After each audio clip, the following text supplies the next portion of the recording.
Kalau ada yang lain, jangan lagi bikin framing-framing, ini nggak mau diskusi. Universitas mana yang mau menjadi tuan rumah untuk diskusi nasab saya dengan Rabita Alawiyah? Tepuk tangan. Siapkan segala sesuatu yang harus disiapkan untuk terjadinya diskusi nasab antara saya dan Rabita Alawiyah, dengan syarat tempatnya yaitu di kampus, dihadiri oleh para pakar sejarah, dihadiri oleh orang-orang pinter. Nggak usah ada pendukung saya, nggak usah ada pendukung Mbak Lawi. Ya, cocok. Hanya orang-orang pinter, doktor, profesor. Silakan di situ Mbak Lawi, siapa yang mau jadikan wakil, mau 1, 2, 3, 20, silakan, saya sendirian. Ini bisa disampaikan dan ini kalimat saya ini bisa dijadikan pegangan kalau saya tidak mau. Ini jangan framing-framing lagi. Ayo kita ajakan diskusi Kimat tidak pernah datang, bagaimana ente yang gak mau datang? Cuma ente bikin framing aneh gak mau datang, begitu yang benar. Itu di Banten, yang di Banten ya aneh, itu dapat screenshot dari panitia nih, dari Rabita Alawiyah sudah mengatakan aneh gak mau datang dan aneh gak mau utus wakil, diberikan kepada saya. Ya udah, kalau nggak mau datang, nggak ngutus wakil, saya nggak mau datang. Karena di sana gimana kita ini katanya kan udah nyari-nyari dana, banyak orang yang udah ngasih duit. Kiai kalau misalnya ini tidak terjadi kita malu, kata panitia. Ya udah, kita bikin aja tuh apa namanya humor-humoran wakil-wakil kita.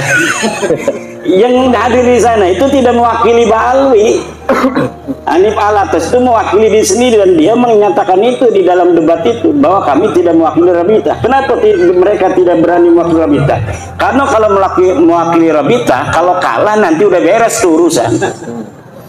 Kemarin juga itu di Rabita Alawiyah mengadakan acara diskusi. Katanya saya diundang nggak mau datang. Kenapa itu saya nggak mau datang? Tanggal 7 September, karena sebenarnya mereka diundang dulu oleh kita, bukan oleh kita, oleh Universitas Wali Songo, tanggal 10 September. Saya diundang oleh Universitas Wali Songo tanggal 10 September, dari perwakilan Rabita Alawiyah diundang. Kemudian tiba-tiba kok mereka mau mengadakan dulu tanggal 7-nya sengaja. Kenapa? Kalau saya nggak datang nanti bikin framing alasan. Ya kata saya kalau tanggal 10 kita mau diskusi, di situ aja kita tuntasin. Ngapain saya harus diskusi sebelumnya di Rabita Alawiyah? Kan simpel. Tapi mereka bikin framing. Dan mukibin-mukibinnya seneng banget itu dikibulin kan? Iya. Dengan framing-framing itu. Kalaulah keluarga Ba'lawi ini benar seperti yang mereka sebutkan dalam ceramah-ceramah itu, bisa nurunin rantai dari emas dari langit. Iya, emas dari langit. Bisa nurunin rantai dari emas dari atas langit gitu. Ini pasti kan sesuatu yang sangat luar biasa. Tentunya kalau misalnya terjadi tidak hanya dilihat oleh anak cucunya yang menulis itu dong. Karena kan dari langit di atas banyak yang lihat. Harusnya banyak yang lihat juga dong ulama-ulama di Tarim itu. Sedangkan di Tarim banyak sekali ulama-ulama dari keluarga Mbak Fadal, dari keluarga Al-Khatib, dari keluarga-keluarga lainnya. Kenapa yang lainnya itu menulis kita tapi tidak mendeteksi adanya rantai turun dari langit yang terbuat dari emas? Itu tidak ada lagi jawabannya kecuali memang berita itu palsu. Itu namanya khurafat. Itu dari ilmu sejarah tidak terverifikasi, ilmu nasab tidak terverifikasi, ilmu filsafat tidak terverifikasi, karena filsafat harus logis tadi kan, harus logis, verifikatif. Itu dalam teori ilmiah itu logis, verifikatif, masuk akal. Kalau tidak masuk akal sebuah sejarah itu tidak ilmiah namanya. Kalau tidak ilmiah itu namanya apa? Cerita saja. Al-khabar, information. Information itu al-khabar mahtamala sidqa wal kadhiba, sesuatu yang mungkin saja benar, mungkin saja salah. Bagaimana kita untuk mengetahui dia salah dan benar? Ya tidak ada lagi kecuali diverifikasi. Lamun wis surah istifadah ya wis sah. Sekarang kan sudah surah istifadah. Surah istifadah itu artinya populer, sampun viral. Wis viral para habib itu turunan nabi kan. Itu sudah katanya, kata Hanif Alatas. Kalau sudah surah istifadah ya sudah katanya. Harus diterima sebagai turun nabi. Tidak bisa bos. Kebodohan. Tidak bisa. Surah istifadah itu dalam ilmu nasab itu ada definisinya, ada syarat-syaratnya. Kata Ibnu Hajar Al-Asqalani mengatakan, innan nasaba mimma yasbutu bil istifadati illa ayyasbuta ma yukhalifu. Nasab itu memang termasuk sesuatu yang bisa untuk ditetapkan dengan popularitas. Cukup populer saja bahwa Kiai Suparman anaknya Kiai Ahmad, udah didengar di tengah masyarakat begitu ya sudah, nggak usah diteliti-teliti siapa dukun yang menyaksikan lahirnya Kiai Suparman dari istrinya Kiai Ahmad, nggak usah begitu.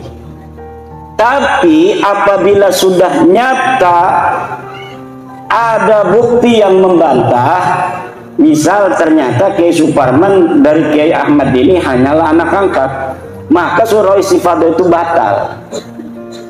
Dalam kaidah ilmu nasab, idza wujidatir rif'atu batalatil istifadatu. Apabila kitab sudah ditemukan, maka istifadah itu batal. Nah sekarang kitabnya sudah ditemukan, As-Sajarah Al-Mubarakah. Anaknya hanya 3, Ahmad bin Isa, Muhammad, Ali, dan Husain. Teu aya putra anu ngaranna Ubed, teu aya putra anu ngaranna Ubedillah, teu aya putra anu ngaranna Abdullah. Nah kalau sudah begini berarti surah istifadah itu batal. Katanya kan sudah ada di dalam kitab nasab abad 10, yaitu kitab nasab yang pertama kali mencatat Ba'lawi sebagai turunan Nabi itu adanya di abad 10 Pak. Jadi orang yang diakunya ada di abad keempat, Ahmad bin Isa 345 Hijriah, baru ditulis 651 tahun kemudian. Jadi orangnya itu ada di abad keempat, baru dicatat punya anak namanya Ubed ini tahun 996 Hijriah, 651 tahun, dalam sebuah kitab yang namanya Tuhfatul Talib. Nah sebuah kitab, walaupun kitab nasab, kalau kitab nasab ini adalah termasuk kitab nasab hadisah, ini tidak bisa mengisbat orang-orang yang qadimah. La yumkinunal hadisu anin nasabil qadimi binaan ala ma warada fil kutubil hadisah. Kata ahli nasab itu dalam kitab Usulu Ilmil Ansab, bahwa la yumkinunal hadis, kita tidak mungkin berbicara anin nasabil qadim, tentang nasab yang sudah jauh di abad keempat, binaan berdasarkan alama waroda fil kutubil hadisah, dengan berdasarkan kitab-kitab yang ada di tahun-tahun yang baru seperti 900 Hijriah, abad 9 Hijriah. Tidak bisa. Kata Hanif Alatas, kitabnya ada 140 kitab. Kitab apa itu? Kitab sejarah atau kitab tasawuf. Kitab nasabnya cuma Tuhfatul Talib, kemudian Tuhfatul Azhar, dan kitab Samsul Zahirah. Itu pun ditulis oleh mereka sendiri, Samsul Zahirah. Sedangkan kitab itu mulai adanya sejak abad ke-10 sampai sekarang. abad 9 sampai abad di mana Ahmad bin Isa itu ada, tidak ada yang menyebutkan Ahmad bin Isa punya anak namanya Ubay. Maka ini secara ilmu nasab batilun maudu'un mardudun munqati'un. Secara ilmu DNA orang seluruh Indonesia, seluruh dunia ini Pak, sejak 2010 sudah diambil sampelnya oleh sebuah badan dari dunia yang ingin mengetahui ikatan hubungan antara satu suku dengan suku lainnya. Orang Arab sudah ditentukan haplogrupnya J1, orang Indonesia asli O. Nah, sedangkan Balawi ini ngaku keturunan Nabi, ketika dites DNA ternyata DNA-nya bukan G1 tapi G. G ini orang mana? Orang Turki, orang Georgia, Kaukasus dan sekitarnya. Itulah orang-orang dengan haplogrup G. Kok adanya di Yaman? Mereka hijrah abad ke-6 Hijriah. Jadi tahun 500-an baru hijrah. Kok ngakunya dia punya buku mengatakan hijrah kakeknya itu abad ke-4 Hijriah. Ini sama sekali bohong. Dia mengatakan bahwa Ahmad bin Isa hijrah dari Basrah ke Hadramaut. Tidak ada. Ahmad bin Isa itu orang Madinah dan dia tetap ada di Madinah. Dia tidak pernah hijrah ke Basrah. Yang hijrah ke Basrah itu Ahmad bin Isa bin Zaid. Makamnya ada di Basrah sekarang, di Najaf. Ahmad bin Isa bin Zaid. Kalau Ahmad bin Isa bin Muhammad An-Naqib bin Ali Al-Uraidi bin Ja'far As-Sadiq, dia orang Madinah dan ada di Madinah. Di mana makamnya? Kalau misalnya Kiai Imad tidak mengatakan makamnya ada di Basra atau makamnya ada di Hadramaut, di mana makamnya? Enggak penting mengetahui makam. Karena miliaran manusia dari zaman Nabi Adam, hanya beberapa yang sampai sekarang ini masih ada makamnya. Kakek kita aja coba urut kakek kita 5, apakah seluruh kakek kita 5 itu makamnya masih terdeteksi ataukah tidak? Mungkin hanya sedikit orang yang bisa mendeteksi 5 leluhurnya makamnya masih utuh. Kecuali mungkin dia orang besar, kecuali mungkin dia ulama besar, makamnya dijarahin orang. Tapi apa iya 5-5-nya itu akan jadi orang besar semua? Biasanya ada aja yang nakal. Atau jadi orang biasa-biasa saja dan makamnya kemudian dilupakan. Jadi tidak penting ketika kita sudah mengetahui bahwa Ahmad bin Isa itu tidak hijrah ke Hadramaut, lalu katanya kalau makamnya itu bukan di Hadramaut, makamnya ada di mana? Sekarang ini kan makamnya dijarahin orang tuh. Dijarahin katanya makam Ahmad bin Isa. Bagaimana orang yang tidak hijrah ke Hadramaut makamnya aja di Hadramaut lalu dijarah-jarahin? Ini sebagai bukti arkeologis. Ini buktinya bahwa Ahmad bin Isa itu ada. Apa buktinya? Makamnya ada. Lah kita bisa bikin makam sekarang kan? Contohnya sekarang banyak makam palsu, betul nggak? Betul. Orangnya masa lalunya tidak ada, makamnya sekarang dibikin. Makamnya dibikin bagus lagi, dikasih kubah. Di Pemalang kemarin ketahuan tuh bin Yahya dibongkar sama masyarakat Pemalang gara-gara bab nasab ini. Dulunya mereka ikut berziarah sampai nangis-nangis ziarahnya. Allah ya Allah. Sekarang dia yang bongkar sendiri. Tapi kita ingin mengatakan bahwa kalau kita umat Islam ini cinta pada Rasul dan wajib menjaga keturunan Rasulullah. Nasab-nasabnya yang orang mengaku turun Rasulullah itu harus asli. Kenapa? Ada kaitan antara pengakuan orang yang mengaku keturunan Nabi dengan masalah-masalah teologi. Kan kita ahli sunnah wal jamaah, Dalam ahli sunnah wal jamaah kita wajib mencintai ahlul bait.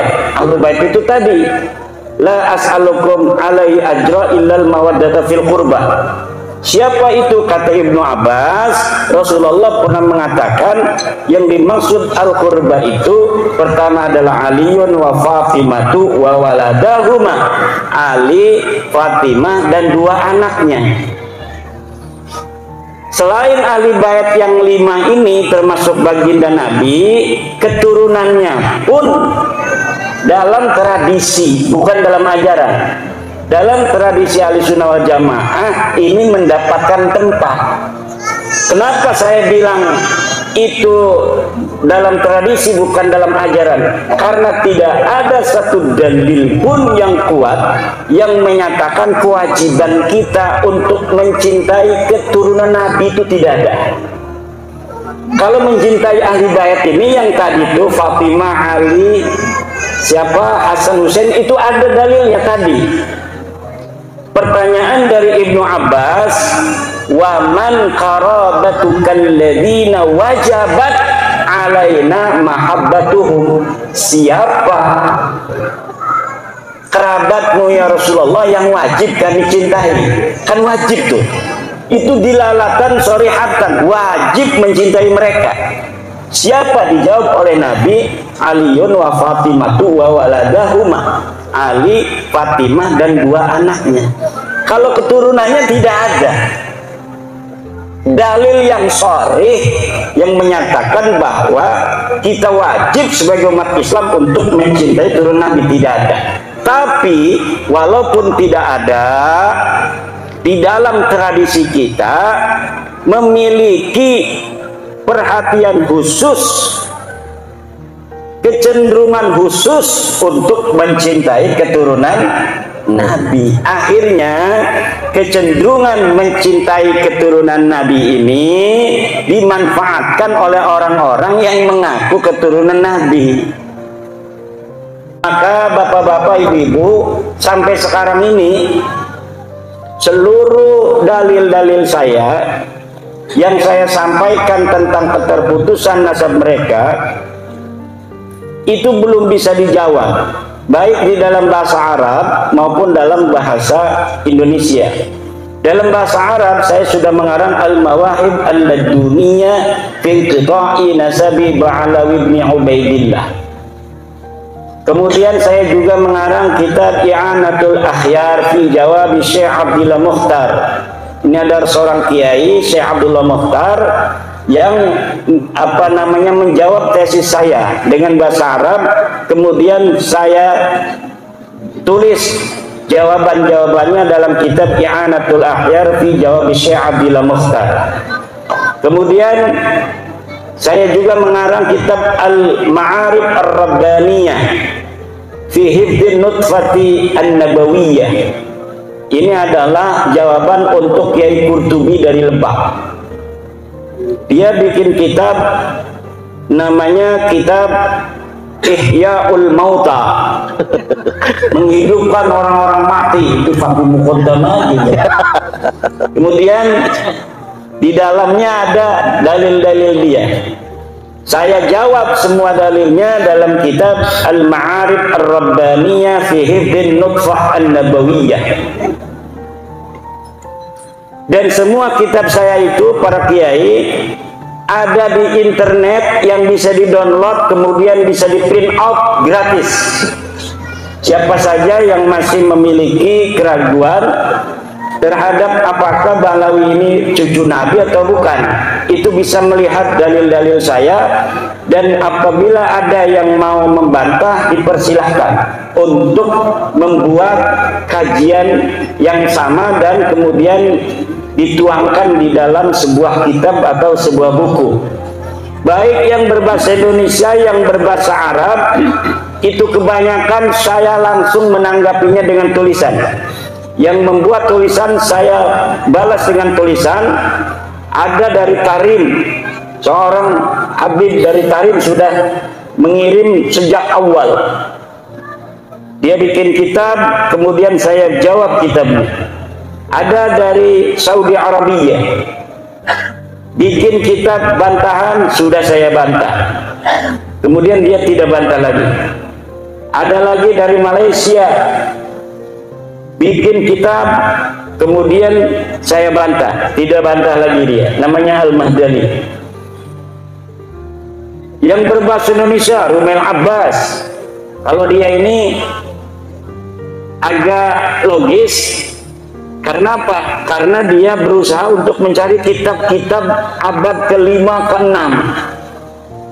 Dia katanya mendapatkan, setelah saya teliti, ini kitab tulisannya aja abad ke-6, tetapi ternyata ditulisnya tahun 1960 Masehi. Baru 50 tahun. Jadi kitabnya saya sebut kitab palsu. Dari mana saya tahu palsunya itu? Ya, ada metodologinya kita untuk mengetahui sebuah manuskrip itu asli atau tidak. Kemudian apakah manuskrip itu betul-betul sesuai dengan yang diatribusikan namanya. Diatribusikan katanya ini adalah Abul Qasim An-Nafar, diatribusikan Sa'aduddin Az-Zifari, diatribusikan Abil Hasan Al-Allal. Ternyata semuanya palsu. Dan saya sudah membuat, coba cari di internet manuskrip palsu Ba'lawi versi Rumel Abbas. Itu bisa di-download, bisa di-print out, bisa dipikirkan oleh bapak-bapak sendiri. Benar nggak itu Rumel yang mengatakan dia menemukan manuskrip, kemudian saya katakan palsu, dan saya sebutkan bagaimana dalil-dalil sehingga saya bisa mengatakan manuskripnya palsu. Kitabnya baru dibikin 1960-an. Itu ada, tinggal di-download. Di-download itu Pak, diambil, kemudian bisa di di print out oleh anaknya. Minta anak tuh, katanya saya pengen lihat itu bener enggak Rumel Abbas itu manuskripnya palsu. Coba downloadin, nanti Bapak akan melihat bagaimana bentuk manuskripnya, bagaimana jawaban saya. Dari situ bisa menilai mana yang benar, mana yang salah. Kemarin Hanifan Alatas bikin buku berjumlah 500 halaman. Di dalamnya apakah itu sudah menjawab? Tidak. Kenapa? Karena ternyata di dalamnya buku Hanifan Alatas sama dengan apa yang disampaikan oleh Rumel Abbas. Jadi manuskrip palsu yang didapatkan Rumel Abbas itulah yang ditaruh di dalam kitab-kitab itu, mengenai tentang data-data yang ada di abad ke-4, ke-5, ke-6, pokoknya sebelum abad 9, ketika mereka mengatakan menemukan, ternyata bohong. Kita bisa uji kalau ketemu di satu ruangan, dalam satu meja, di situ ada profesor-profesor sejarah, dokter-dokter sejarah, kemudian kita berdiskusi, maka akan ada juri-juri itu yang akan melihat mana yang benar. Apakah klaim daripada Rumel Abbas, apakah klaim dari saya. Dan saya dapat membuktikan kepalsuan dari manuskrip Rumel Abbas itu. Nah, kemudian 500 halaman itu, dalamnya itu cuma hal-hal yang pernah didiskusikan bersama. Tulisan-tulisan tentang saya tidak mengakui ulama-ulama besar. Ulama-ulama Ibnu Hajar sudah mengatakan bahwa silsilahnya Ba'lawi ini nyambung ke Nabi gitu, di abad ke-10 Hijriah. Nah, Ibnu Hajar itu ketika menyebutkan silsilah Ba'lawi itu dalam kitab tasawuf, kitab sanad tasawuf. Kitab sanad-sanadnya itu banyak, ada sanad hadis, sanad fikih, sanad tasawuf. Pas bab sanad tasawuf, dia menyebutkan silsilah Ba'lawi dari gurunya yang Al-Idrus. Dari dia mendapatkan dari gurunya bahwa silsilahnya begini, sampai ke ayah saya, sampai ke kakek saya, ke buyut saya, disebutkan oleh gurunya. Menyebutkan silsilah seperti silsilah di abad 9 itu, yang nyontoh dari abad 9 dari Ali As-Sakran itu. Di dalam ilmu nasab, ini bukan punya saya, kita coba nyari yang baru. Di dalam ilmu nasab ada sebuah kaidah bahwa la yu'khadu hadal ilmu ayin nasabu illa an maraji'ihi wa masadirihi. Tidak bisa diambil ilmu ini, yaitu ilmu nasab, kecuali dari sumbernya, yaitu kitab nasab. Sedangkan Ibnu Hajar itu ketika menyampaikan silsilah Ba'lawi itu bukan kitab nasab, tapi kitab tasawuf. Itu secara ringkasnya aja. Nanti kita kembangkan di dalam jawaban-jawaban pertanyaan. Terima kasih. Ini kode serak. Terima kasih. Dengan sendirinya di kode Yai Imad serak ya. Agar kita langsung masuk sesi kedua. Monggo diminum dulu. Iya. Duduknya dicobain dulu. Halo. Buat santri walaupun ngantuk, tahanin ya. Enggak, hebat. Ini santri Rahmatul Ummah dan juga ada santri Fatihul Buldan ya. Lihat dari seragam itu santri Fatihul Buldan sama Rahmatul Ummah. Mudah-mudahan santri kita nanti ada yang pinternya kayak Yai Imad juga. Amin. Yang penting istiqomah belajarnya. Baik, sekarang kita masuk sesi kedua. Dari paparan singkat tadi, kalau kata Kiai Nur Ihya itu ceto welo-welo ya. Kalau bahasa kampung saya cetenia. Ceto welo-welo, cetenia. Benar-benar nyata Habib Ba'alwi bukan keturunan Nabi. Bahkan tadi ngutip kitab Tuhfatul Thalib yang menyebutkan terakhir itu terbaru tahun 996 Hijriah. Berarti kalau dihitung dari tahun wafatnya Sayyid Ahmad bin Sayyid Isa, berarti ada 651 tahun. Iya. Jeda pengakuan tersebut. Maka bisa dipastikan Ba'alwi bukan keturunan Nabi. Tepuk tangan. Nasab Ba'lawi ini tidak tersambung, dan saya sering ditanya apakah bertanggung jawab nanti di akhirat. Saya katakan berulang-ulang, saya bertanggung jawab di akhirat bahwa Ba'lawi ini bukan turun Nabi secara ilmiah. Kalau misalnya kita mengikuti sesuatu yang tanpa ilmu, itu yang harus bertanggung jawab itu nanti di hadapan Allah. Wala taqfu ma laysa laka bi ilmun. Jangan kau ikuti sesuatu yang tidak ada dalilnya. Nah, ini dalilnya banyak sekali. Itu kitab saya itu sampai berapa itu yang menerangkan tentang Ba'lawi putus. Ada kiai yang gak mau baca kitab saya katanya. Kalau baca berarti udah tahu. Nanti kalau udah tahu katanya kita harus mengakui bahwa Ba'lawi bukan cucu Nabi gitu. Ada yang begitu. Makanya dia nggak mau baca katanya kitab saya itu. Kalau yang tidak bisa baca kitab bahasa Arab, baca bahasa Indonesianya. Banyak bahasa Indonesianya. Saya mengarang pertama menangkal kesahihan nasab Habib di Indonesia. Kemudian terputusnya nasab Habib di Indonesia kepada Nabi besar Muhammad SAW. Kemudian saya juga menulis tentang buku membongkar skandal ilmiah nasab dan sejarah Ba'lawi. Saya juga menulis buku kronik perjalanan ilmiah Imaduddin Utsman.